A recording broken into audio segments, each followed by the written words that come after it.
What up, and welcome to the Roundtable. I am your host, Brad Wakai, alongside my co-host, Tyson Gentry. What's going on today, brother? I'm sitting in this lean back chair, just trying to save my back, So I feel interesting today. It's sitting on my wallet after all these U.S. Open tickets hit. I had to get something special in order because my back's been hurting all day. Well, it's funny you say that because I would have had a great weekend of Zalatoris. I mean, once again, a top two when I'm holding the ticket on him. It's like the third week in a row too that I've had like a top five finisher in my picks, not win, but. Yeah, you were talking about Matt Fitzpatrick. Like you had him, you asked me. I said, I don't think you can put four good rounds together. And he does, of course, when I say there's no way the guy can win this week. And he does it like immediately. So, hey, you had the balls to at least throw some personal change on him. Well, I was like, I'll take a top 20 bet. So at least that hit. Yeah, you're rolling in it. Both cashed. Yeah, I mean, what an all-time performance on Sunday. To hit 17 to 18 greens in regulation, the bunker shot. I mean, there's only so many times every couple of years that like a golf tournament feels just massive coming down the stretch, and we've had two at least majors this year. The Masters, Scotty kind of put that one away, but it was tight for a minute. But like these things, like going back to the Cantlay versus Bryson playoff a year ago, we're getting treated some really good final rounds for the most part. Yeah, we had a playoff in the PGA Championship. Almost had one on yesterday on Father's Day Sunday. First, also shout out to all the fathers out there. Happy Father's Day to you all. But yeah, we almost had another one. So 2 out of 3 going to a playoff with our fourth one in the Open, coming up in July in a few weeks now. You can't complain. Can't complain about that. No, it's good, man. But I mean, how many top 20 tickets did we put out on the Instagram? I want to say maybe 6 or 7. And we had 5 of those? I think 3. 3 of those? Yeah. What are we doing? Well, Brooks shit the bed. He just gave up. He gave up. I mean, he was right there, dude. He was like there. I'm like, perfect, baby. Let's go. He falls apart. Sung Jae missed the cut. Who else did we have that was like right there and just fell apart? Neiman. Oh, Joaquin Neiman, our boy. He fell apart over the weekend. So, we only had one of those guys that missed the cut, and I think I had Hovland who missed the cut. Everybody else Hovland and Sung Jae missed the cut for us. Everybody else was right there and just couldn't piece a tournament together, or else it would have been even more monstrous than it was. But hey, that's golf betting, man. That's why you don't throw everything you have on it. You just kind of take some nibbles here and there, and hopefully you're rolling like Tyson and having back problems. But now that we're turning the page on that, this is going to be a heavy basketball one. We got to put the book stamp on the NBA Finals, the 2022 NBA season. What the hell is a book stamp? Do that, what is it? Let's put a stamp on it. Book stamp? I don't know. See, we're in this technology era now. I don't even know. It's stamps are a thing of the past for me. Yeah. But we're gonna close out the 2022 NBA season, then roll into the NBA draft. That happens on Thursday. So we're gonna have 2 podcasts this week. This one you're listening to now, and then one after the NBA draft. So if you're not quite caught up, don't worry, we got you. We're going to kind of break down everything a little bit here, who we like, and then we're going to have a reaction to it later this week. So make sure to tune into that as well. But Tyson, what a fantastic basketball season for us, just following along. I thought it was really fun. The rule changes that they were talking about going into this season, allowing it to be more physical, I thought that paid off hugely, much more enjoyable, with the physicality. When they honored it, they gave up at like the last month of the season. Everybody started going for 40 points. Got back to it a bit in the playoffs, but it was like the first 80% of the season was awesome. And then it was like, I thought we tried to get rid of this. And then the playoffs started and they kept calling the games that way. And I just want to see 100% commitment all the way through. That's all. Yeah, I agree. And maybe that's something next year, because it is tough for these refs. They've been calling cheap fouls for, 10 years now almost. Maybe not that long, but like 5 to 7 years it feels like. And now they have to switch back over and allow physicality, especially like when you get touched and you have to go to the monitor and see if it's a flagrant or not. I think the rules committee should like sit down with the referees and the league, and they should figure out a way to move this forward. So we're not, oh God, this guy got poked in the eye, that's a flagrant one, and then you turn around and you're allowing like elbows, just for your rib cage. Like there needs to be a happy medium. But so I agree with you. But I thought it was an enjoyable season overall. Yeah, we got some new stars, which I think the NBA kind of needed in a way because like Devin Booker didn't really catch on a year ago, right? And Luka felt like, he's got to do something. Trae Young was like who everybody's looking at, and you and I were like, that's never going to be the thing where it's Trae Young's running the NBA. But Right. John Morant now, superstar. Luka Doncic firmly supplanted himself in like the top 5, top 6 guys in the league. And then the playoffs came down to 34-year-old Stephen Curry versus a bunch of 20-year-olds, and we got to see who's still running the game. Absolutely. I mean, the Warriors dynasty continues, man, and we going into the season or going into the finals, we got to put our hands up, and that's what we do on this show. When we're wrong, we admit it. We come in, we say we're wrong. We thought the Celtics were the better team. We thought Jason Tatum was the best player in this, or I did. I think you still said Curry. I said I thought Jason Tatum was going to be the best player in this series, taking the next leap. That was proven sorely, sorely wrong, and I'll have thoughts on Jason Tatum's performance a little bit later when we talk about the Celtics. But I am just amazed by how this Warriors franchise, since they've brought in Steve Kerr to coach the trio and the core of Draymond Green, Stephen Curry, and Klay Thompson, have continued to reinvent themselves, continued to commit to excellence, no matter who's around the franchise. And after that speed bump, people are like, I think the Warriors are done. For them to just flip it right back up and be on the mountaintop is remarkable. I said during the second round that I've never seen a championship team lose by 50 or 46 or whatever it was against the Grizzlies. And that's when I thought, like, they can't do this the whole way through. And sure, the matchups were pretty favorable to them in the West. But Steve Kerr's now won 9 of the last 27 titles in the NBA. Steph Curry, Bill Simmons calls it a pantheon jump. I mean, I said last time I thought Steph was already there. But for the rest of the guys, like when the NBA 100 list comes out, Klay Thompson's now on that one. He got skirted from the top 75. Like, you're going to leave out a 4-time champion that's an elite two-way player for most of his career and probably the second best shooter of all time. There's no chance, right? So it just solidified a lot of legacies. Kevon Looney now is the his name's going to come up 50 years from now. People talk, well, you remember how good he was actually? Yeah, right. And it's just like a lot of these guys, Gary Payton, Andrew Wiggins, we said he's already flipped the narrative, but now somebody's going to give him a lot of money. Mm-hmm. And a year ago, if he went out and had 22 points a game again in Minnesota, you're talking about $100 million player that nobody really wants to pay. And now people are going to be lining up to give him 5 years, $20 million. It's a pretty cool thing. And this is the 4th time they've done it. And God, it's frustrating. It's frustrating for you as a Suns fan because a great matchup to match up against the Warriors, I think they're the bar, right? And that is the bar. And especially when Suns last year, down year for the Warriors, they have their chance in the finals, they lose, and then the Warriors are right back. It looks like they're kind of getting the band back together, and they're trying to reload this thing. They got some young talent. Wiseman, we talked about him before, but he's going to replace Looney, who's probably going to leave. Somebody's going to give him a big contract this offseason. But I mean, they have the ability to continue to grow that young core. Moses Moody's played big in spots. Jonathan Kuminga, who you were really high on from the G League Ignite. Still my guy. And they're just going to continue to get better and fill roles for this Warriors team. And as long as Stephen Curry's still kicking it, Draymond Green's still able to do the things he does. And we said it too. Of course, Draymond was going to have a big game when it mattered, and big moments when it mattered, because that's what he does. He's a winner. It may be frustrating to you to see the Warriors back on top. And I didn't pick them. I didn't think they were better than the Celtics. This is just I think it's great for basketball that the Warriors won this championship, like as a big picture look at things, just because of how they've organically grown this thing. And yeah, you can always point to, they just went out and got Kevin Durant.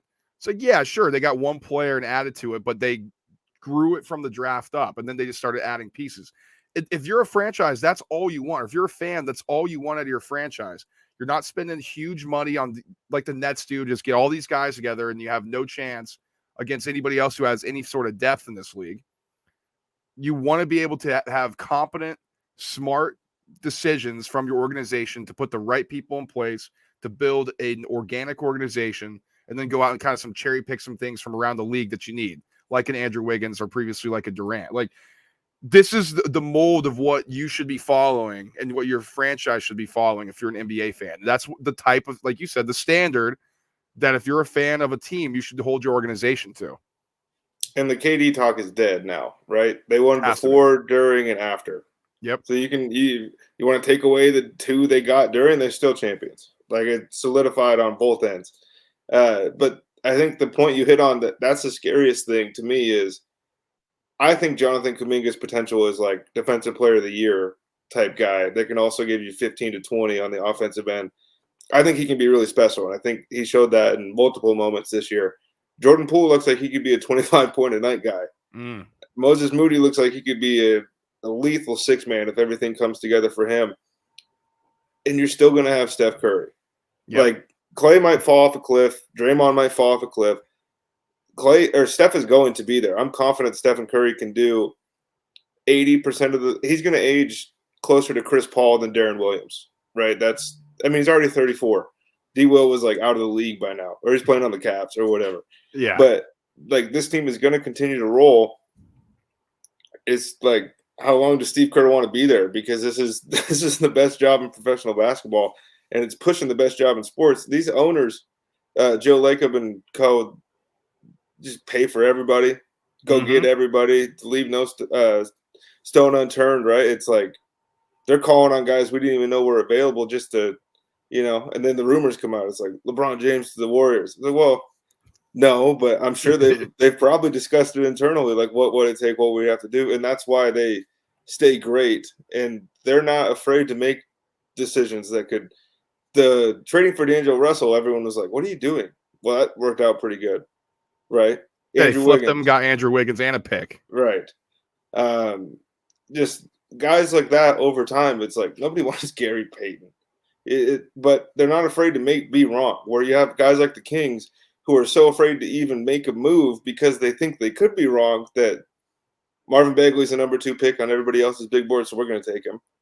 Right. And it's just over and over and over again. Sabonis is on the market. We might as well go get him. Doesn't fit. But like, they just do what they think they're expected to do. The Warriors zig when everybody else zags, and that's why they're still here. I think the other big picture point too, when you talk about it, like, oh, Steph will still be here. The nice thing about having Jordan Poole and him being able to play like this, and he's still a young player, like you said, Steph's going to have to play less and less minutes in these dog games that are like these dog day games that don't matter. Like, oh, here's a stretch. Like, nobody really cares. It's November. Close to the All-Star break. Yeah, you just you're playing like 23 minutes a night, 24 minutes a night, 30 minutes a night instead of playing, 38, 36. That's going to help him age better. I mean, it's kind of the same thing with Klay Thompson too. You throw Moody and Kuminga out there, get a little more defense than what Klay's able to give you now. Yeah, you don't have as much shooting, but they're going to supplement and add things to this roster. And I think the person who's got the least amount of credit or notoriety and recognition for what the Warriors are in the history of this sport, which is a dynasty that only 5 other teams have done and accomplished, is the GM Bob Meyer. I mean, to be able to set up these contracts in a way that they're able to add players and set up these contracts where the players that they draft are still able to get along. And it's 3 completely different teams. Exactly. Yeah. He's the mastermind of all of it. And getting like Steve, who do you need?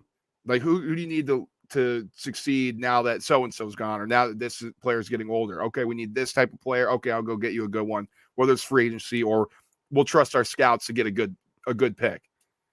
And it's remarkable. And then the ownership, like you said, oh, what do you guys need in the basketball front? Here's a shitload of money to make it happen. We're going to stand out of the way, and when you guys win, we're going to hold up the trophy, and we're going to give it to you, and that's all you'll see of us. It's great. And that's what, like I said before, a professional sports franchise should be. Everybody working in congruity, working together, synergy, because that's what happens. You can work on a high level and you can be a high level franchise organization. Like, it's possible. Yeah, and to me, this, I think, is the most impressive run of my lifetime in the NBA. Bill Simmons said something ridiculous the other day. This is the second time I brought him up. It's weird, but he said the Spurs don't count as a dynasty, and he didn't have any real logic. But to me, they were. Right, I think to everybody watching, like, I don't know what you call them if they weren't a dynasty, and not to take anything away from them, but 4 titles in 8 years is remarkable. It's ridiculous, and well, they had KD for 2 of them. Well, they still lost. They lost one of them, right? Yeah. Like it's hard. It doesn't matter. Guys get hurt. Guys get beat up, and then to see, they were picking number 2 in the draft. A couple of years ago, they had that pick, and then this year or a year ago, they were bad. They ended up with Kuminga, and it was just steady, trusted the process, and got up out of it. Where a lot of teams, how many times have we seen the Lakers or somebody like that just blow something up and make a massive change just because they feel like they need to? Where again, the Warriors are just like, we do this. This is like, I'm confident in my guys. And to put another little note to that, there's only been 6 teams in the history of the sport to win 4 in 8 years. That's the Minneapolis Lakers with, like, literally the god of the start of the NBA, George Mikan.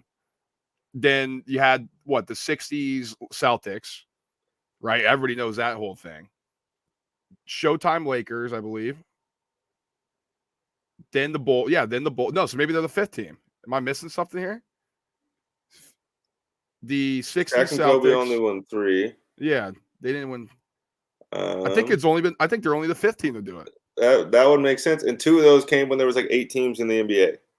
Yeah, right. Exactly. So this is because then Showtime, then MJ's Bulls, and now this Warriors team. It's and they're going to be the defining team of this generation. And for a while, it was like we didn't have one. It was just going to be LeBron James, and he was going to be the player and the team. Because it was like, well, this guy's been to 9 in a row. This is crazy. But the Dubs showed up. And then this one winning again is what solidifies them in NBA history. Whereas if they would have won before, or if they wouldn't have won this year, let's say they lose to Boston, it would have been like, well, they won the 1 and then they only won 2 because they had Kevin Durant. And now everything is just dead. There's no way you can have this conversation. I've thought for a long time that if I could pick an actual basketball team, a 5-on-5 basketball team, Steph Curry would be my point guard. I know you don't agree with that. I don't even know if Steph's in your top 3 when it comes to point guards. But, like, for him to be – he was really good twice in this series, but he was mostly just Steph Curry the rest of the time. But the way he impacts the game, like this little 6'3" dude's getting 10 boards. Right, and he's a lot better defender than people are giving him credit for. It's like, he's not a sieve on defense. At least he's staying in front of somebody. There's 29 other teams that would love to have a backcourt defender of Steph's caliber. Like if you could put that guy in campaign, somebody like that, a 6-man off the bench. Like if De'Aaron Fox had the court awareness that Steph Curry has on defense, you're talking about a superstar. And he just makes everybody better in little tiny ways. I think this was his greatest performance in the season. Because if you remember, before he kind of got banged up and sat out a couple games, it was like, Steph's going to win MVP. Right. They started out they were going crazy. Big leader, yeah. He killed the All-Star game, and then he just kind of coasted, and people forgot. And then he didn't really have to play 4th quarters most of the playoffs. Mm-hmm. And then it was like, well, Steph's really good, but Marcus Smart's the defensive player of the year. Steph Curry at 34 years old was going by Marcus Smart whenever he wanted to. Oh, yeah. However he wanted to. And this does not happen with 34-year-old point guards. And it's not like, Steph is obviously amazing at getting to the rim and people don't give him any credit there, but he makes the shots too. And so it's like, oh, he couldn't have played in this era. I'm pretty sure he would have dominated you guys too. I think Steph Curry, to me, he's at least top 10 all time, and he's pushing closer to 5. Yeah, I mean, he's remarkable. And like he said, I mean, I'm glad he finally got his finals MVP. I mean, I think this should have been his second one, quite honestly. I think he should have gotten one over Durant one of those years. But I mean, in the words of Steph Curry, to put a bow on it, Warriors won the 2022 championship. There's really nothing you can say now. Like, what they going to say now? And there's really nothing you can say negatively about the Warriors in historic context or how great they are. Sure, if you don't like them and you hate Draymond Green and you think Steph Curry's this and that and yada, that's your prerogative. But you can't take away how great this organization is, how great this team is, and how great the trio of Klay, Steph, and Draymond Green have been together. I mean, that's just indisputable. Where would they finish in the 3-on-3 tournament throughout NBA history? Man, up there for sure. I mean, I think the size may hurt them, just the sheer like size, but they'd be pretty good. Like that team at the park. I don't know if anybody's guys. They're pretty good. I've been in a 3-on-3 basketball tournament with Klay Thompson. I saw how that ended. It wasn't very fun for everybody else. All right. Well, we're going to go to the Celtics now. This another angle because there's always the winning side and the losing side. The Celtics up 2-1. In another universe, they close that game out and they go up 3-1 at home in game 4, and they go up 3-1. We're talking about something completely different. Instead, we may be talking about, hey, the Warriors done. The West is going to be better next year. The Celtics team just whooped them. But that's not the case. I mean, the Warriors showed their championship medal, came back, won that game, won 2 more after, won 3 in a row. Celtics, I think they have a lot of questions to answer coming off of this. I said I wanted to say something about Jason Tatum. I honestly believe, and I love Tatum. I think he's going to be a great player. I think he's a superstar. He's going to be a great player in this league for a long time. That's probably the worst finals performance I've seen since LeBron against the Mavs. It was bad. That bad. I mean, turning the ball over, not wanting to rock, shooting poorly, looking like the Monstars took out all his talent. I mean, that's what it was. Yeah, the Warriors were great and they did this and that. At some point, though, great players, if you're a superstar in this league, you have to rise above. Shaq says it all the time. You can't be a superstar in this league if you're not able to beat double or triple teams, or if you're not able to have them shut you down. Because all the great players, that's what every single team tries to do to them, and they're better than that. And Tatum wasn't in this series. So I think they're going to have questions to answer here. How do they reconstruct this roster? Because to me, this bench wasn't good enough. For all the love, Peyton Pritchard, Grant Williams. Man, they sucked. They were bad in the finals. They weren't ready for the moment. Their best player was Robert Williams. Him and Jaylen Brown were definitely the two best. Those were clearly the two best. I mean, and Derek White, that's the other one I was trying to think of off the bench. I think for me, there's serious thought and questions about what you can get back for Marcus Smart. And I know the whole defensive player of the year thing, and it was a great media story. The fact of the matter is there are probably 6 to 8, maybe even 10 guys in this league I'd rather have on defense before Marcus Smart. So don't get jaded by some award that the media votes on. If you ask people who work in the league, you ask evaluators, I don't think anybody would say that Marcus Smart is even a top 5 defender in the NBA. Like if you gave him true serum and actually asked them. So besides that, you have a guy who's not a true point guard, a guy who's a streaky shooter, and a guy I think is overrated on defense. I would look to move off him, especially when his stock's as high as it is now, and see what you can get back. Maybe you get a little younger. Maybe you add more veteran presence. I'm not sure, but that's a big contract. That's the first thing I would look to move off of and just see if you can just get more back in this organization. Well, they have to do something to address a secondary ball handler, or even a good primary one. A primary thing. Start. I mean, because like Marcus Smart's running the point. Marcus Smart's not breaking anybody down for the most part. And when he did in this series, he missed layups. Oh. Or he didn't throw the oop pass to Robert Williams. Like, yes. You drew 2. It's simple. Come on. It was alarming, honestly. And Jaylen Brown was just as bad as Jason Tatum with the turnovers in this series. But I think part of it is because neither one of them really ever in their basketball careers, in the NBA at least, and even Jaylen Brown at Cal, to this point, have been tasked with being like, you're going to initiate the offense. You're bringing the ball up the court, and everything's running through you. And so it's the James Harden offense. It was like 12 seconds of stagnated dribbling, and then we're going to get a contested 2 where I'm going to try to like force something at the rim or kick out to the corner. If they had like a true point guard, and I don't really know who that is for them. I was kicking around the idea of Ricky Rubio in my head, but I don't know if he fits very well with Coming off an Boston. ACL, yeah, They tough. they have to do something, but they're kind of tied in this weird spot where, yeah, they're really young, but it just feels like we know what Marcus Smart is, right? We know, I think, what Peyton Pritchard can be. Like, I think I know what Grant Williams can be.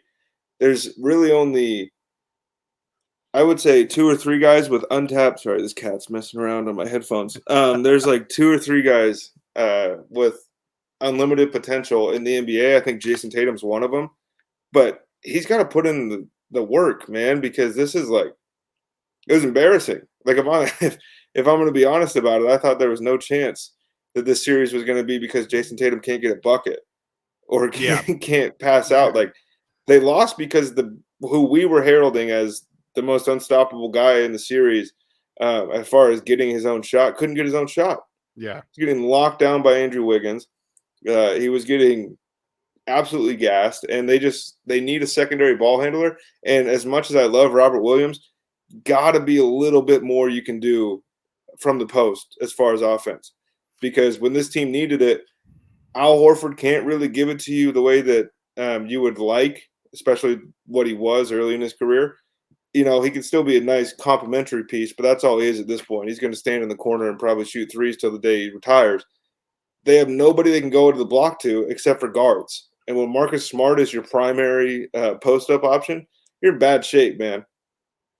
yeah, for sure. That's the thing. I think that's always been the thing about Robert Williams too. Is you can see how talented the dude is. A freaky athlete with elite timing skills to block any shot. I mean, I was like, God, this guy looks like Ralph Sampson at Virginia. Like, dude, I mean, he was turning back everything. It was crazy. But like you said too, you can't just rely on your big man to be waiting there trying to catch an oop when you draw two. You know, you're going to have some sort of offensive game down there on the block.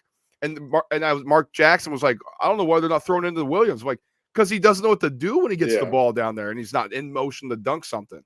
Like, he's not going to be, and if he gets too drawn to him, he's not going to be like, you know what I should do? I should kick it out. Like, that, he's just not comfortable on the block unless he's floating around, sitting in high screens and running downhill. I thought the offense that was deployed by the Celtics was embarrassing. This is despicable. They were standing around like you were tired in game like 7 of a YMCA pickup game. Like, nobody was doing cuts. Nobody was flashing. Nobody was, doing anything besides standing and watching the ball handler go between his legs and do crossovers. And ditto for defense. They were just watching people dribble by their, like. Well, because the other thing, and then I was like, look at the difference between what the Celtics did on offense, standing, versus the Warriors constantly in motion. And literally one time, I think Brown had the ball, or maybe it's Tatum, and it was perfect. Just, it happened back to back. Like, Brown was dribbling. They did one bullshit little handoff or whatever. Then they try to attack with like 6 seconds, do some spin. It gets poked out, and it's like a 2 or a 3-on-2 fast break. Draymond Green ball handling, runs right into early offense set. Curry comes and grabs it. They flash at Curry faking the ball screen, or faking the 3-point shot. Dribbles back around Draymond, who re-screens and just hits a 3. I'm like, that's the difference between these two teams right now. The Warriors know what they want to do on offense. They know how to attack you. They know your lethal spots, and they know their identity. Everybody knows what they're going to do. The Celtics, they had identity issue after identity issue. They have a plan. They had no plan. They had no clue how to attack it. And if they were like, well, shit, if Brown and Tatum aren't hot, well, I guess we're fucked. And that's what happened. And that's the difference, I think, in high-level basketball. And you can talk X's and O's and schemes, all that kind of stuff, because it matters. But really good teams are intentional. And good teams, have really good players. But the Warriors are ridiculously intentional. And, like, that's what you and I were saying before the series started. Like, you can hate on Draymond as much as you want. He might finish with 2 points, but he's hunting pet matchups all over the court, and he might set a screen 8 seconds before Andrew Wiggins gets a shot. But that screen was he ran from that screen all the way over to the other corner. All of a sudden, he's wide open, right? Mm-hmm. And the Celtics there was nothing. It felt like every time they got like into a good set, it was accidental. It was like, oh, we got a wide open corner three. That's cool. Like Klay fell asleep on defense. By the way, Klay was just shooting to shoot at some points in that game 6, but hey, he's a 4-timer. There's got to be something, and I think a lot of that would be relieved with like a true point guard, because to me, Marcus Smart is too small to be his true position, which I think if the dude could pick, he'd probably play power forward. And he's not quick enough to be a true point guard. He's not good enough dribbler. Have good decision making. Yes, yeah. There was a whole pile of times in this series where it was like, that should be a dunk, that should be a dunk, that's a three, and instead they're playing catch 4 feet away from each other over and over again. There's 12 seconds left. They get some bullshit high screen. Tatum goes around it. They jump. He's getting blitzed and he's doubled, and nobody's looking towards the ball because everybody's standing around watching. It's like, it was hard to watch. But I think it a little bit, and I think we fell victim to this. We fell in love with the prospect of what they could do to the Eastern Conference teams, because that kind of offense, that's basically how everybody in the East runs their offense. Yeah, it's like, we're gonna, with the exception of, I think occasionally Philly would get out of that this year, just because of the two-headed monster. You can actually run some really legitimate sets to get Embiid open, because you have to, or else he's going to be triple teamed.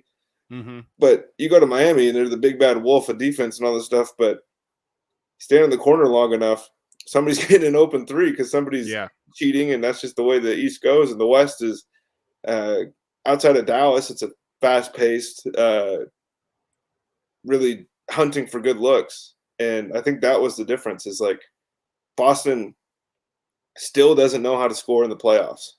And it was a thing that killed them against the Cavs when everybody fell in love with them in the Eastern Conference Finals. And it killed them against the Bucks. And then this year, it killed them against the Heat in the bubble. And then this year, we thought it was different. And it was the same goddamn thing. Mm-hmm. And that's why we always say you have to learn how to win in this league. It's not just, miracle happens. This team, like the Bucks had to learn how to win. The Warriors had to learn how to win. Yeah, they had that 1 year where they flashed hot early, and then they went on the run. But they've known they learned how to win in this league, and that's something LeBron had to do. It's something all the greats had to do.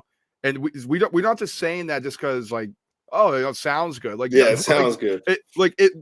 That's what happens in this league, because it's a grown man sport, and grown men are normally the ones who win this. I mean, older team, Warriors win.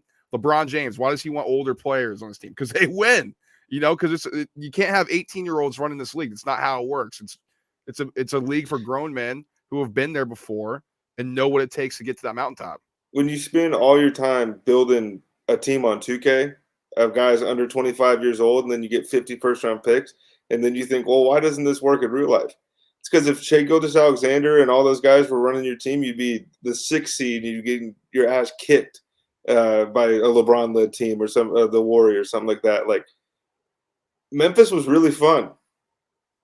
When push came to shove, Memphis got beat up by Golden State, right? And now Ja's popping all this shit off on Twitter. Oh, like, my come God. on, brother. Like, you can't let him, like, shut up. If you want your time, then you got to wait. And I think that's been the good thing from Boston so far, is we haven't had much in the way of, well, that was, they got away with this, this, and this, which always actually seems to happen after the Warriors win a title. It's normally excuse time for everybody else in the NBA. But, like, Boston has to look in the mirror, because I said before they went on this run that I don't know if this experiment the team has constructed can work.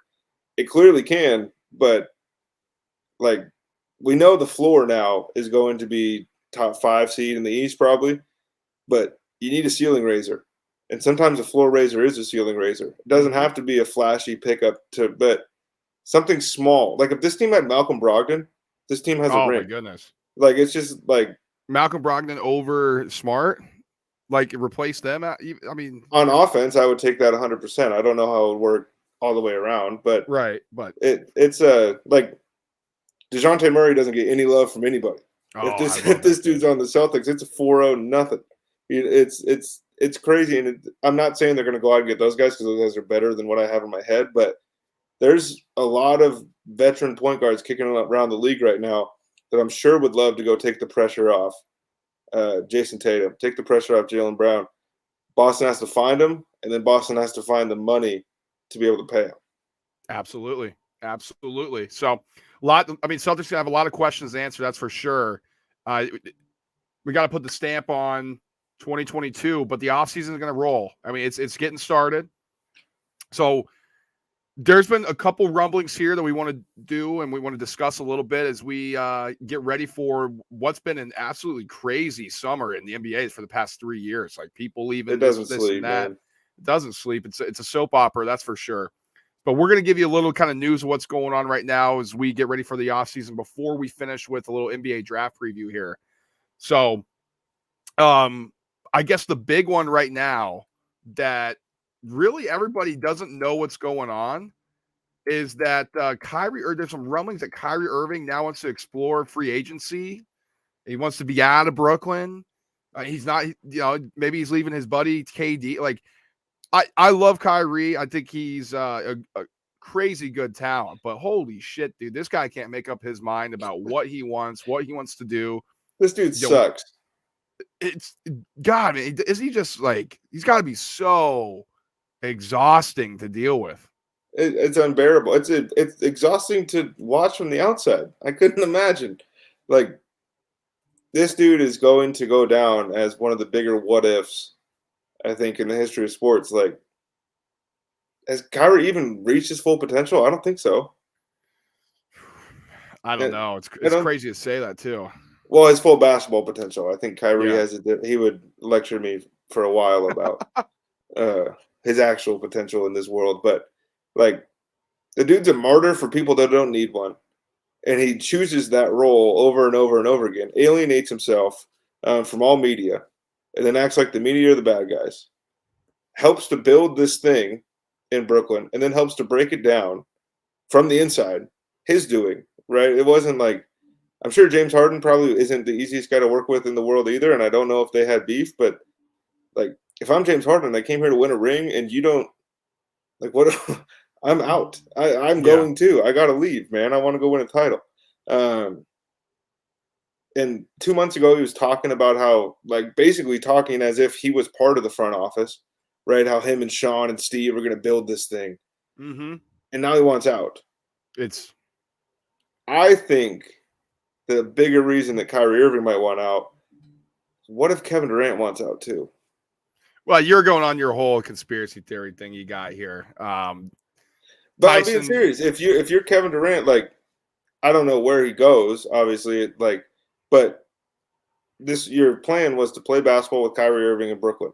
Been able to play with the guy 40 times in 2 years. This guy is pissing you off. Now he wants out of Brooklyn. They bring in your buddy James Harden. They give you 3 months of the year. Really, Harden's working his way back into shape, and then they flip him for a guy that doesn't even play. Like this isn't what you signed up for. And Kevin Durant is, for as loud as he is on Twitter, he's pretty cerebral with the way that he oh moves yeah, inside of the NBA. Nobody knew he was signing with Golden State until the day of, right?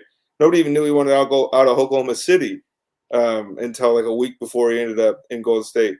We didn't know he was going to leave Golden State and ended up in Brooklyn until like a week before that happened, yeah, right? And so now I'm thinking, just me, if I'm him and I'm dealing with Kyrie Irving every day, Steve Nash doesn't really look ready for the moment. The roster outside of U2 and maybe Ben Simmons isn't the championship roster. And then they're trying to sell you on this promise of this guy we haven't seen play in a year and a half. And last time we saw him, he was too afraid to put up a layup against a 6'1" guy in a must-win playoff game. I want to win titles. KD cares about legacy more than probably any professional athlete we've seen, at least speaks about it more than anybody else. Like, do you think he doesn't realize that Steph Curry just won one without him again? yeah. That's what I was gonna say. Now he sees Golden State hoist up another one, and it's all, hey, we didn't need Durant. Like he joined us. Boston, and it hasn't been going well in Brooklyn, and Boston's arrived. Milwaukee, I think they're going to be really good next year. They're going to have something to play for, something to prove. If the Heat, there's some rumors about who they may add, whether it's a Bradley Beal or another type of veteran player. That's going to bolster them. Who knows? The Sixers, I'm a little bearish on them. Obviously, I don't know what they're going to do. It might sign a short-term contract with James Harden, which I guess better than the alternative. But like, who else are they adding for the money? So I just, the Hawks, we make fun of them all the time, and they could get better. They were in the Eastern Conference Finals last year. So it's only getting tougher in the East. And then you have all the uncertainty in Brooklyn. There may be a time, Kevin Durant does demand a trade and there's another huge haul. Or maybe he sticks this thing out and he's like, if I do win one here, there's your legacy for you. Who knows? We don't really know. Like you said, he's quiet. He moves on his own time within the NBA, within his circle.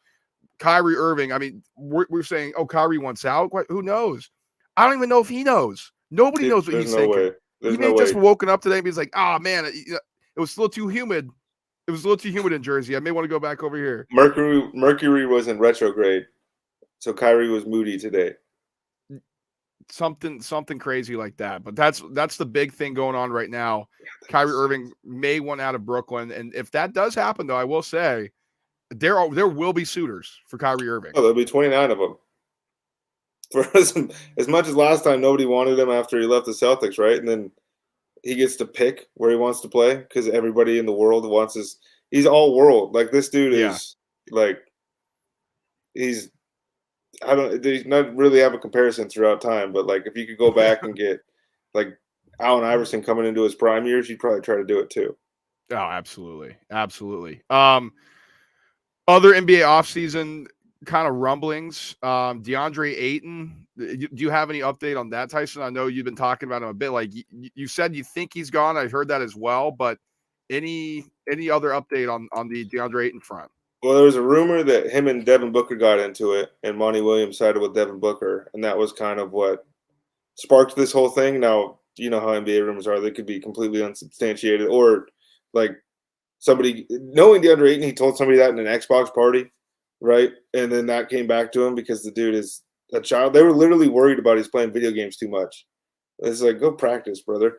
But I think right now, the feeling, at least from Suns beat reporters, is he's 100% gone. Indiana and Detroit are kind of the popular names. I think that Toronto could be a pretty big sleeper for him here as well. I know people want him to go to the Spurs, but I just don't see James Jones sending Greg Popovich a retirement gift like that. That'd be brutal. But you know, you got DeJounte. DeJounte back. There's no way they do that. I mean, I think like realistically, you're looking at like a Miles Turner plus package or like a Jeremy Grant plus package.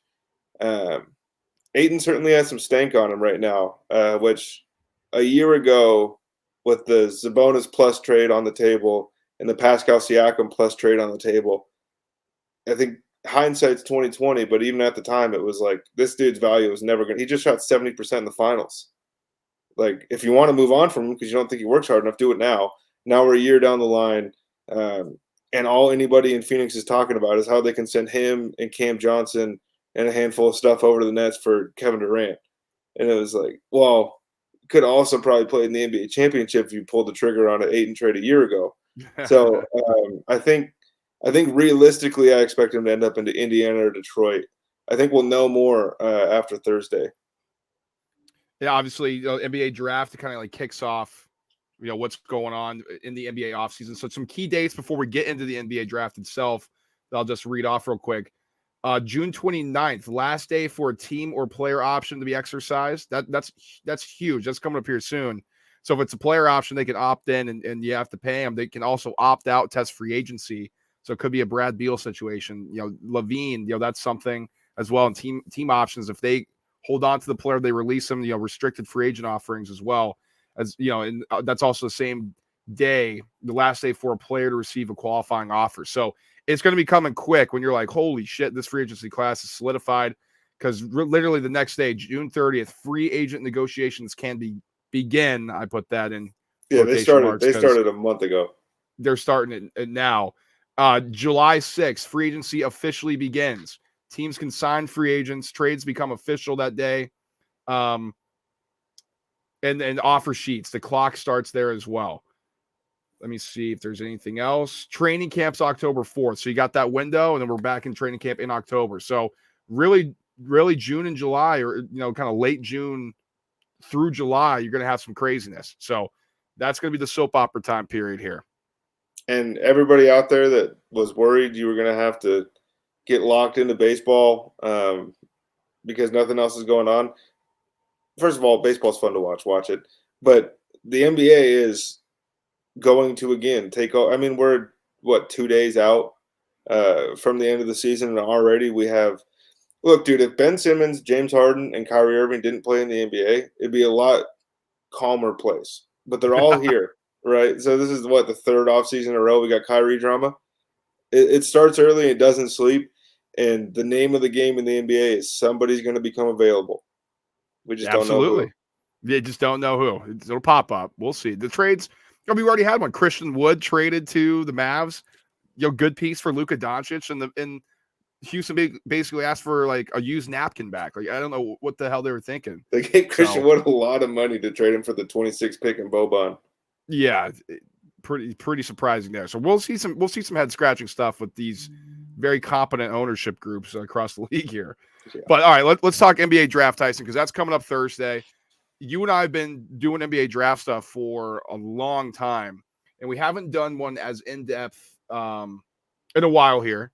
And we're not going to start that today. We're just going to go through some of the top names, some of the guys we like sleeper wise, and then obviously Thursday we'll react to that. We can go a little bit more in depth, but for those out there who are not really paying attention or don't really know too much, it's basically a 3-horse race on who's going to be selected 1, 2, and 3. And those horses are Jabari Smith out of Auburn. Their Magic are picking first. They think this kind of locked in. That's the consensus at least. The second pick is the Thunder. It's been kind of a fit for Chet Holmgren, the center out of Gonzaga, kind of unicorn type player out of Gonzaga to land there. And then the Rockets are picking third, Paolo Banchero out of Duke. That's a kind of big time rumor that they're really interested there. Now from those 3 names on, it's kind of a hit or miss, and you kind of see names peppered here and there, who people like and so forth. But it's basically the big 3 and everybody else. Tyson, why don't we start there? Jabari Smith, Chet Holmgren, Paolo. Give some of your evaluations and thoughts on those 3. Well, first of all, I mean, I'll start with Jabari Smith because I think that's kind of the consensus number 1 on the big board to this point. We're talking about a 6'10" athletic guy who shot 43% from 3. And I think everybody has the image in their head of like the dude who threw down the giant dunk in March Madness. But that's not who Jabari Smith is. Mm-hmm. And I think the one thing that he's going to run into trouble with in the NBA is when he dribbles really high. He's got to get lower, and he has to. In order to reach his full potential, he's got to do 2 things.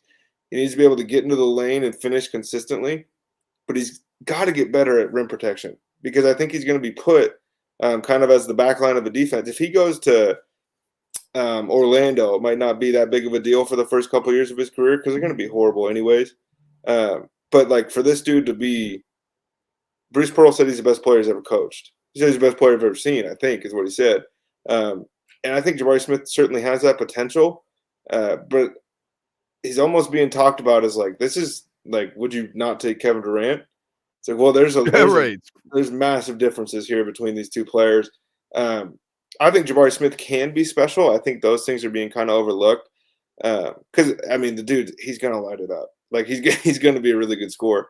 Chet Holmgren, I don't see it, man. Like, I don't get it. I think this dude can be a really good basketball player in the NBA, but this generational talk that surrounded him for damn near 5 years now, or whenever he first popped up on the scene in high school, that video that went viral, it's just the way they talk about Chet Holmgren, and I said this to you before we started, that player's never existed before. Mm-hmm. And I don't think Chet Holmgren is going to be the one to break the mold of the NBA. Like, you can block 5 shots a game at Gonzaga, but Giannis is going to put your chest through the stanchion. It's a different thing. He's got to get bigger. He has to get strong because he also has to get lower with the ball. I think that's going to be kind of a consistent theme. Paulo does a good job of it, but in order for Chet to reach that supercharged Pau Gasol, right? That like because that's kind of like what I think people talk about when they talk about him. A little Dirk, you know. Yeah, is basically all the best of the European bigs, like, and not to say all the negative connotations come with them soft and all that stuff. Yeah, I don't think Chet's a soft player, but certainly saw him get bodied a bit in the WCC this year. And he was able to recover and block a lot of those shots. I promise you, he's not going to be able to do that right away in the NBA. And I don't know how the kid's going to shake back.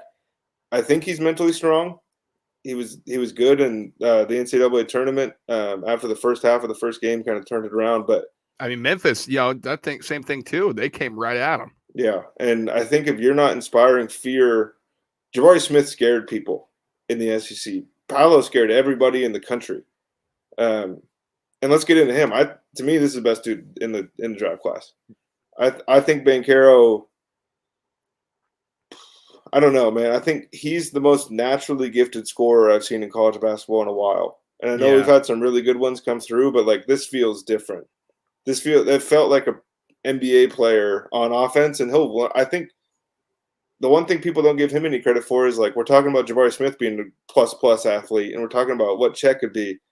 Paulo Banchero could be like if Carmelo Anthony played defense. 100%. And that's a top 10 player in the history of the fucking game. And I don't think he's ever gonna, I doubt he's a top 10 player when it's all said and done. But if I had to bet on somebody to reach that, I think I would choose him.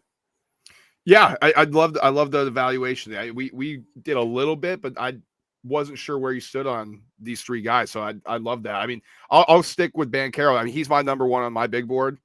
I watched every single game he played this year, except for maybe like 2, being a Duke fan, and it does shade me a little bit. But I mean, I watched a guy. I know what an elite player in the NBA looks like. When you're 6'10", 250, move so fluidly, can hit a jump shot.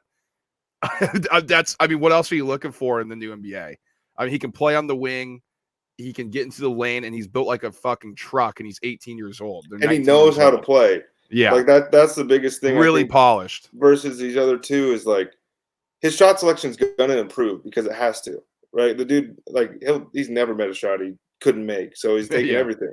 But like that's going to improve, but he's already a talented help defender. And that doesn't happen in college basketball, especially for a 19-year-old kid. He's already in the right spot on offense, like position-wise, all that stuff. Like this is a dude I'm fully confident could walk into any NBA room next year and be within the top 6 or 7 of the rotation, even if they're trying to win, right? Like this isn't a Jonathan Kuminga thing where like I think this guy's going to be really good. I know that this dude can do this. And I don't know that Chet can do that. I don't think if you threw Chet on the Warriors right now, I don't know how much he played in Game 6, right? And I know Banchero's getting on the court. Yeah, and when you pick number one, sometimes I think these franchises, they make the mistake of like, man, we need to pick like we got to find the best player, generational type player in this draft. And Holmgren could be that. So yeah, but if he's bad, you wasted your number one pick. Why wouldn't you just acquire talent who can play the game in this, who can fit the NBA and be a great NBA player for a long time? And when I look at these three guys up top, Banchero is that to me. And yeah, Jabari Smith may have a higher ceiling. I don't know why people say that. They're pretty much the same type of player. I mean, Jabari Smith's a little bit more of like the ball handling type of guy. But I don't see a huge difference in ceiling between the two. I actually think Banchero has a chance to be better than Jabari as a ceiling. Chet Holmgren for me, the risks outweigh the rewards on him. Now, if I'm the Thunder, this is the type of player I absolutely it's perfect. It's perfect for the Thunder. There's gonna be no expectations, no pressure. He's gonna be able to play into it, and you're gonna be able to find people who fit around him through all the millions of picks that they have. So there's no pressure at all for the Thunder here at 2. And I think they're probably just gonna flat out just take him no matter what. Like if he's there. Let's just say Banchero or Jabari Smith are available, both them and Holmgren are available, I think they would take Holmgren over either of these two here. It's just perfect for him. If I'm the Magic, I take Banchero over Smith. And we already did our Banchero thing. Here's my thing on Jabari Smith. They were great for the middle part of the year, Auburn, and then they hit a wall. From what I'm hearing, his teammates didn't like him. And I don't know if that's the teammates' issues, that they're kind of a little bit jealous of all the attention that Jabari Smith was getting as a freshman. He had a 6-foot window when he was dribbling. There's like dudes standing wide open all over the place. He wouldn't pass the ball. So that could be part of it. It could be that, maybe he did that because he didn't like him. Like, I don't know. All I know is there were chemistry issues in the locker room at Auburn. That's one of the reasons why they didn't take their game to the next level. Is it? I don't know. I wasn't there. I'm just telling you what I've heard. Now, is that direct reflection on him? Probably not. And it should prevent him from being number one overall pick. No, if they like him, they like him. As in the terms of the Magic, but I don't know. There's comps that he's Jaren Jackson Jr. Is that really the number one overall pick in a draft that you have Banchero? Who people have said Blake Griffin. People have said he has Chris Webber potential. Like, name those names in Jaren Jackson Jr. and Rashard Lewis, or Chris Webber and freaking Blake Griffin. I'm going to go with the latter. Banchero's my number one, probably followed by Smith on the big board. Kind of reminds me of our boy, Michael Porter Jr. Banchero or Jabari? Jabari. Oh, yeah. I agree with that. That's your favorite player in the NBA. No. I just love him because he's kind of funny. And he just takes ridiculous shots, and he has a hilarious-looking face when he does it. And I will say, normally when it comes to the draft, it's not, college careers can kind of go out the window for the most part. But these guys all played for major programs in major spots during the NCAA tournament. And Banchero was the only one who took the ball in his hands, told everybody to get out of the way, and lived or died with the result. And every time that was the way the game came down, Duke won the game. Like, almost throughout the entire season. Like, if Paulo had the ball with 2 minutes left, he's going to get a bucket. And that doesn't really exist in the NCAA, right? And so to see a 19-year-old walk in and do that, to me, if I'm the Rockets, I'm hoping and praying that this dude falls to three. Him and Jalen Green would be a phenomenal pair. Oh, my God. And you can't – I think Chet has the highest potential to bust out of these three. And I think I don't even really think it's close. I agree. I honestly think the Chet Holmgren bust percentage is like 60-40 that he doesn't. Like, I see most realities. I see this dude, like, I've seen this movie. I know. There's been a lot of them. Yeah. And we do this every year, it feels like. Like, imagine that. Like, one day. Well, we don't have time to wait. Right. Because, like, Markelle Fultz got shipped out of town. And he's barely getting PT half the time on the Magic now. Mm-hmm. And that wasn't so long ago. It's a short shelf life for these guys. We say you get the long leash because you were a top pick. You got to show something. And I think Chet's the most in danger of not being able to show what we think he can do. But I do think that Paulo is the safest. And I think that dude's going to play in the league for 10 years plus. And I can't say that about the other two confidently. I agree with that. All right, let's go through some rapid fire on some names that people may have heard about and they're curious on. Keegan Murray out of Iowa, going to be power forward, wing type of player. Any thoughts on him? He's a bad man, brother. Flat out can score the ball. I mean, what position is he going to play? He's gonna play the three small ball four or the wing.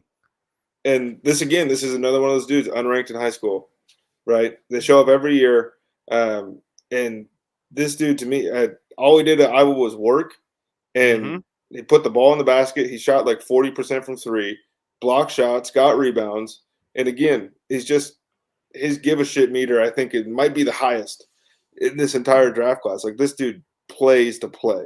Yeah, and saw that. Like Tyson said, he worked his ass off coming out as a sophomore this year. It was a great player for Iowa. Silky smooth. I like him a lot. Jaden Ivey, polarizing guy, I think. Shooting guard out of Purdue, 6'4", freaky athlete. I know you like him a lot. Yeah, he's twitchy, man. And I think the way the game's going, and maybe it'll change back a little bit because of the way they're going to call, hopefully, the entire season. But He feels like he could be a Ja Morant type to me. Like that obviously would be the ceiling because that's, you're talking then a special level talent. I don't think he's as good as Ja, but bigger, right? And that's kind of that's what you're hoping for when you take him. I don't think that the negatives to Jaden Ivey's game are kind of being respected when people like he's a no-brainer at 4. I think he's the 4th best player in the class too. But I don't know if I'm super confident that this dude is going to put everything together on an NBA level in order to be a player that impacts winning over and over again. He might be a guy that can get 22 points a game in Sacramento for 10 years. Yeah, that's going to be the questions around him. Like, how hard did he work at Purdue? There's conflicting reports on how much he actually gave to that program, and how much he actually worked, and how much was natural talent. Freaky athlete to me, kind of Dwayne Wade, Ja Morant type of athleticism and what he can do at that size too. I like him. For me, I'd actually prefer Keegan Murray over Jaden Ivey if I'm the Kings at 4. But I do like Ivey. All-star potential. Not sure if he gets there. Interesting name. I'm not sure if people know about him. I don't really know much about him, but you do, Tyson. Give us a quick thought on Dyson Daniels. That's my boy. Again, I'm a sicko. I'm sitting here watching the G League because I'm bored.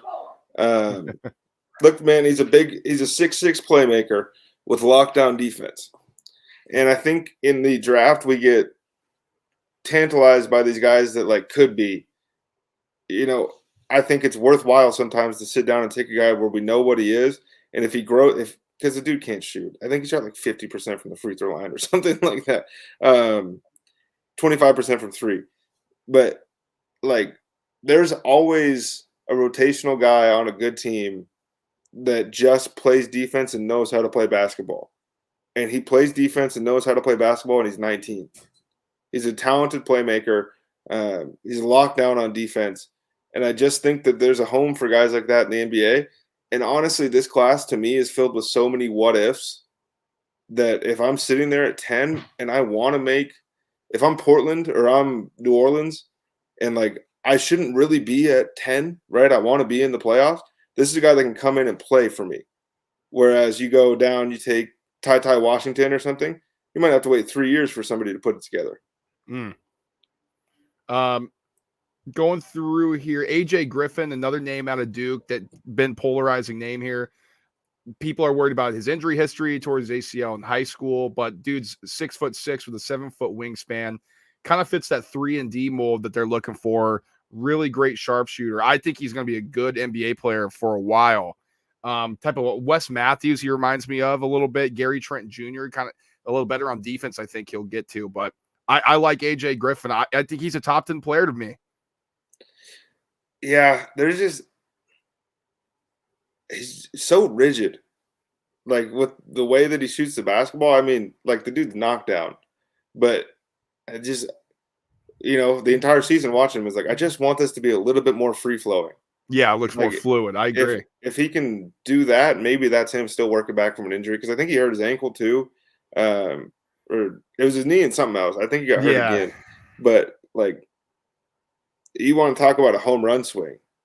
This dude, not only top 10 potential, this guy has a chance to be the guy in the draft class. We've seen it before where somebody who's a 6-man rotational piece on a really good college team that has, 2 superstars in front of him, or 1, I guess, really here in his case. But if he can shoot 48% from 3, if he can learn the rest of it and kind of tap into that shot creator ability, because like you said, nobody's blocking this dude's jump shots. Good luck. And if he can put it all together, I mean, this dude could be really special. Give us some names here, Tyson, before we get to some props that we'll be giving out to close the show. Some names and some quick thoughts on them as you kind of scroll through, maybe big names in college or people that you like and have high potential. Well, we're talking about Duke guys with really long wingspans. I think Mark Williams is going to be a really good player in the NBA. Wingspan's 7'7", something like that. 6.5, yeah, 7'7". Yeah, he's a good, not great interior scorer at this point. Obviously lacks huge playmaking upside, but you're drafting the 7-footer. You're not looking for Jokic, right? This is a guy that I think would fit really good in Charlotte, kind of end the Plumlee experiment there. Go get you a Clint Capella type guy. I like him a lot. Terry Eason from LSU is another one that I like. There's always going to be room for somebody that's 6'7" and shoots 38% from deep. That's to me who he is. Let's see here. I got one more. Oh, I got to go with your boy, EJ Liddell. Who's he? 22 years old. He's coming in. This dude is going to go. I think that he's going to be the classic guy that we, or the NBA fans are going to be like, this guy could win Rookie of the Year. We do it every year at the beginning of the year with the 22-year-old that comes in, Chris Duarte this year. Kyle Kuzma. They come in and they are more professional and they find their way into the rotation, and all of a sudden they have a couple big games. I think he has the potential to do that, but I know you hate Ohio State, but to me, the guy's a winning basketball player. And if I'm drafting in the 20s, I can take him, or I can take a swing on Bryce McGowan's. Right? Like I would rather have somebody that I know is going to come in and contribute right away, because we're getting into like the Blake Wesley, Walker Kessler, like it's names we know, but like it's names you might never learn if you didn't watch college basketball, because these guys might be nothing. And speaking of Blake Wesley, that's actually a name I wanted to highlight. I think he's going to be a good player in the NBA. Freaky athlete, 6'4.5", about 6'10" wingspan, freshman kid. So he's got a lot of youth left in him. Dude is bouncy. I think the thing is a jump shot for him, but I like him, especially if you get him late in the first round. One of these guys who are an established team or organization, I think they can get a good player there. Another one for me, I'll just talk Johnny Davis. I think he's going to be, we know the name. Why did he fall so much? I don't think he's that athletic. I think that's going to be his downside here. And yeah, he had some big time scoring gains. That's against the Big Ten. I mean, he's not facing the athletes like he's going to see in the NBA. That's going to be my criticism of him. He needs to get more athletic if that's possible. And if not, you're going to have to be able to have a consistent jump shot from three to be able to have them have to guard you out further, so you can use a little athleticism you have to go by people, or at least keep them off you. So that's my thoughts on him. I know people are like, man, why is he falling so much? Benedict Mathurin, or Ben Mathurin for Arizona. This dude could be a star. He's good, like a legit star. He's really good. He's really good. He might be the most ready to play right now if you put him in the NBA. And they're like, what? You guys just talked about these other guys, Banchero and them. Yeah, but Ben may fit a need for a team like right now and just can flat out score the ball. Dude's going to be could be a potential scoring champ in the NBA. I mean, he is somebody who can get it done on offense. And last thing I'll close with, just because I think it's a little funny. People are maybe like, what the hell? Is this a typo? There's a player coming from Serbia named Nikola Jovic. Not Jokic, MVP. Yeah, do not get him confused. It's Nikola Jovic, also 6'11", also a 6'10" point forward. So, yes, it's not a typo, but apparently the dude's really good. Kind of a better shooter than Jokic. I don't know. I haven't seen him. This is coming from people I trust, because I thought it was funny, and I was like, oh, who is this guy? But apparently he's a little bit more of a shooter, kind of more of a Kristaps Porzingis type of stroke than what Jokic will give you. But that's all I can really give on you right now. I watched him play twice, and that's all I got. Like, he's going to be a good shooter. He's a little inefficient, but that's kind of the name of the game when you're 19 playing with grown men. He's got an uphill battle, man, because that's going to be his entire career. Is like, he's going to be accidentally drafted in your fantasy basketball drafts way too high because somebody thought that it was Jokic. I mean, imagine if this dude goes to the Nuggets. Oh, one guy I wanted to ask you about really fast. Does Agbaji go in the lottery? He should. I don't know if he will, but he absolutely should. I think it'd be a mistake for teams not to draft him. And I know there's some question marks, but dude, that guy's upside is so high that you have to take a shot on him in the lottery. Yeah, but he's 22. I know, I hate that so much. It's so stupid. So yeah, can you play or not? Yeah. Like, what so he can get 2 contracts in the NBA, right? That's 2 more than the guy that you just talked yourself into at 14 because you didn't want to take a good basketball player. Yeah, exactly. Yeah, have fun playing that G League contract while Ochai is tearing it up for another team. All right, let's move into money making time, Tyson. And we'll stick with the theme, NBA draft. I mean, this is from Bet US or Bet Us. Not kind of more locals and offshores are going to have this than your typical FanDuel DraftKings, at least for me here in New York. So I had to go to Bet Us. I don't know if you see anything, Tyson. We started an hour and 9 minutes ago, and Paulo Banchero was plus 400 to be the number one pick in the draft. He's now plus 260. And he started the day at plus, what he started? 1,400 or something? Plus or 34 or something? Dude, so he's closed 1,500 points.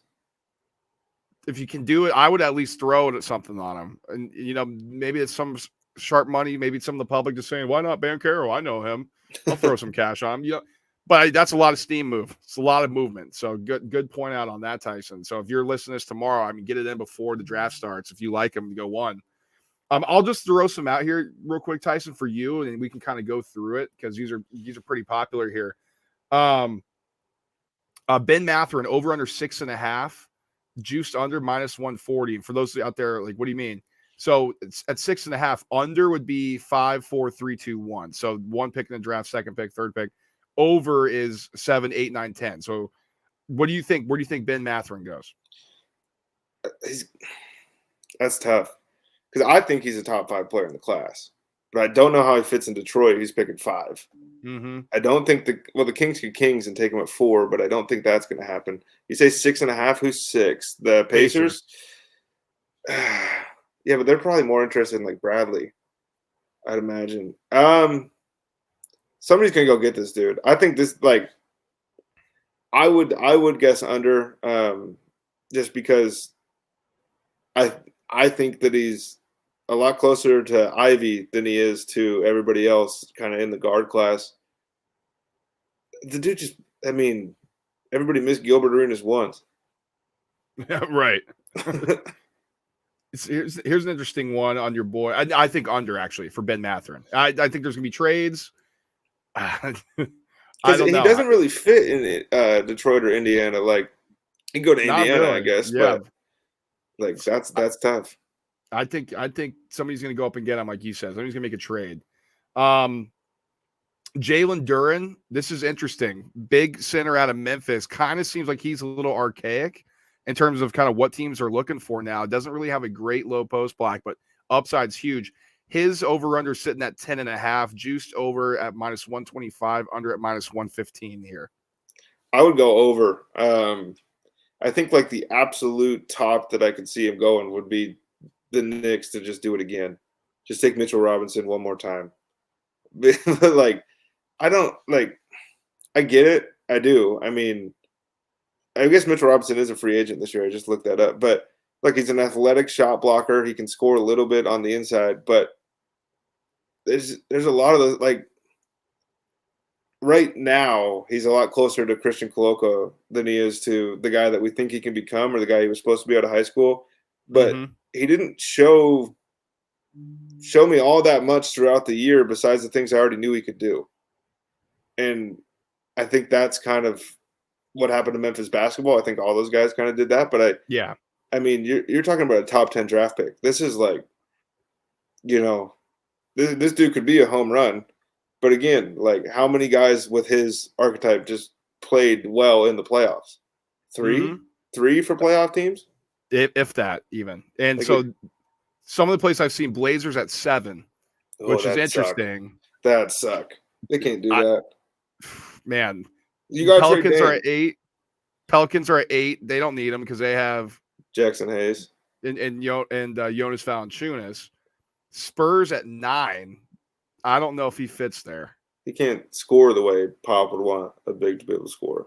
Wizards at 10. That Kristaps and whatever, and I don't think they're really looking at a big man in this market. Thomas Bryant should be back from his Thomas ACL. Bryant, good call on that. And the Knicks are actually at 11, so that's a landing spot. I mean, that you hit your over under. I think so, over too. I mean, maybe the Blazers do that to replace what's his name, Nurkic, maybe, but it seems like the Blazers needs a hell of a lot more than a big if they do that, then Dame's gone. Because there's no way you can talk that dude into, okay, in 4 years when this dude hits, you're going to be 37, but we're going to be really good. I'm trying to look at some other ones here, Tyson. Anything that's jumped out to you? I like Blake Wesley under 22.5. I think he's definitely going under that. Somebody's going to take a chance on that kid. I think that Johnny Davis is going to go number 10 to the Wizards. I think this is the first time that I've ever felt the Bradley Beal stuff is real. First of all, I think we need to start talking about the Wizards as the worst franchise in sports. And this would be a totally on-brand pick for them as well. I think Johnny Davis is a good player. I think that the idea of Johnny Davis has surpassed what he actually is on the basketball court. But we see that every single draft season. It's like, well, this guy's going to be 25 points a game. So, well, he was supposed to be 20 in college, and we saw a lot of inefficiency from Johnny Davis. But, like, you're talking about a 6'4", 20-point-a-game scorer, shoots okay from three. Like, there's a lot to like about Johnny Davis. And if you're going to move on from Brad Beal, I think I would rather grab Johnny Davis and hope than who would even be the next guard. Like, I'm looking through this. Oh, man. It's all the way down here. The next one on this big board has Ty Washington. And, like, that's a massive I want gap Davis over Ty for that's sure. That's a huge gap to me. And this free agent class isn't great. So I think, I think Johnny Davis is going to go top 10. But I think that if I'm going to bet it, I'm not going to bet Johnny Davis to go in the top 10. I'm going to bet him 10 to the Wizards. That's smart. Get a lot of value there. But, yeah, I mean, kind of a smaller money-making time here. I mean, it just kind of depends on, what book you're looking at, what your numbers are. So didn't want to spend too much time on it. Just want to give you kind of where we were leaning at on some of these, if you have it on a local or anything like that. But that'll do it for this show. We're going to be back this week to break down more NBA draft stuff. I mean, we love talking NBA draft. We've been doing it for a long time together, and we didn't do a huge prep one. This is kind of like a little taste. But we're going to be reacting to it. Like, where are these guys going to go? How do they fit? How do we potentially see them, how do their careers look in the NBA for this team? We'll have a lot more to know. So we're excited for that. I know that's for sure. And it just sets the rest up. It's the only sport I think that does it the right way, that, we do the draft and you can trade and all that good stuff.